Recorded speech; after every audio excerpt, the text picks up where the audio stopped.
हर जमीन की अपनी याद होती है, कुछ पर खुशियां उगती हैं तो कुछ जमीनें खून पीती हैं।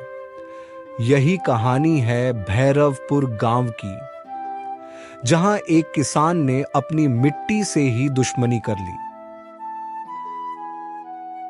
चलिए इस कहानी के मुख्य किरदारों से आपको मिलवाते हैं। एक हरिदास, मेहनती लेकिन जिद्दी किसान। दो रुक्मणी, उसकी पत्नी, भावुक और भगवान में विश्वास रखने वाली। तीन गोपी, नौकर, भोला लेकिन डरपोक। चार रघु, पुराने जमाने का किसान, मृत आत्मा। पांच पंडित शंकर, गांव का पुजारी, रहस्यों से वाकिफ। छठा मुखिया जगतार, गांव का लालची सरपंच। हरिदास को मुखिया जगतार ने गांव के किनारे की जमीन बहुत सस्ते में दी। बोला, उपजाऊ मिट्टी है, बस लोग अंधविश्वास में पड़े हैं। लेकिन गांव वालों ने चेतावनी दी, वो खेत रघु का है, वहां रात को कोई नहीं जाता। जमीन किसी की नहीं होती, जो मेहनत करे वो मालिक। और उसने वहीं फसल बो दी। शुरू के कुछ दिन सब ठीक रहा, लेकिन फिर रात को खेत से किसी के रोने की आवाज आने लगी।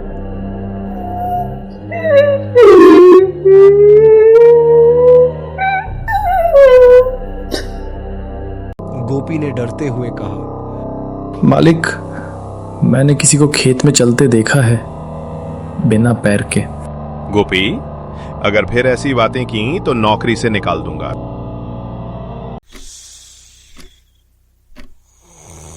लेकिन उसी रात हरिदास ने सपना देखा। एक आदमी हल चलाते हुए बार बार बोल रहा था, मेरी जमीन लौटा दो, लौटा दो। सुबह जब हरिदास उठा तो उसके तकिए के पास खेत की मिट्टी पड़ी थी, गीली, जैसे किसी ने अभी अभी रखी हो। हरिदास डर तो गया, लेकिन उसने ठान लिया कि वो डर को नहीं मानेगा। वो पंडित शंकर के पास गया। पंडित जी, मेरे खेत में कुछ अजीब हो रहा है। तूने जो जमीन ली है वो रघु की थी।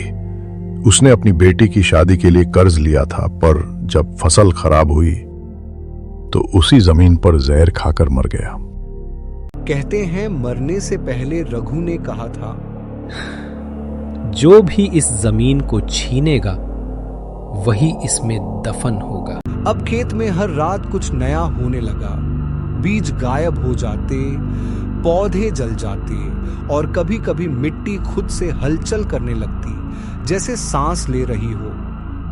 ये जमीन हमें नहीं चाहिए हरिदास, छोड़ दो इसे। मैं डर के नहीं भागूंगा, ये मेरा खेत है।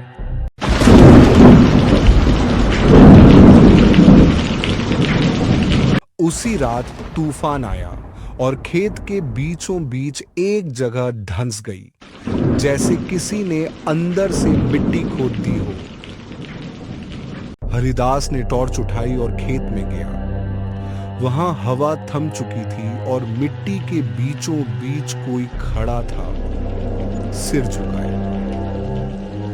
कौन है वहां? मैं रघु, वो मिट्टी जो तूने खरीदी वो मैं हूं। हरिदास पीछे हटा, लेकिन जमीन ने उसके पैरों को पकड़ लिया, जैसे जड़ें उग आई हों। मैंने फसल बोई थी, तेरा लालच काटेगा।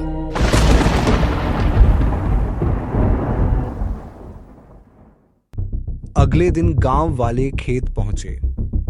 वहां किसी का निशान नहीं था, सिर्फ मिट्टी के बीच हल का आधा हिस्सा दबा हुआ था, जिस पर लिखा था हरिदास।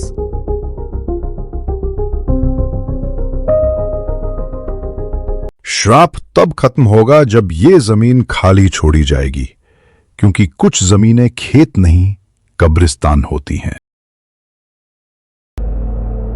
एक साल बाद मुखिया जगतार ने वो जमीन फिर बेच दी। इस बार एक नए किसान को, मुखिया, ये जमीन अच्छी तो है ना?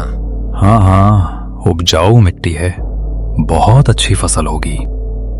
और उस रात खेत से फिर वही आवाज।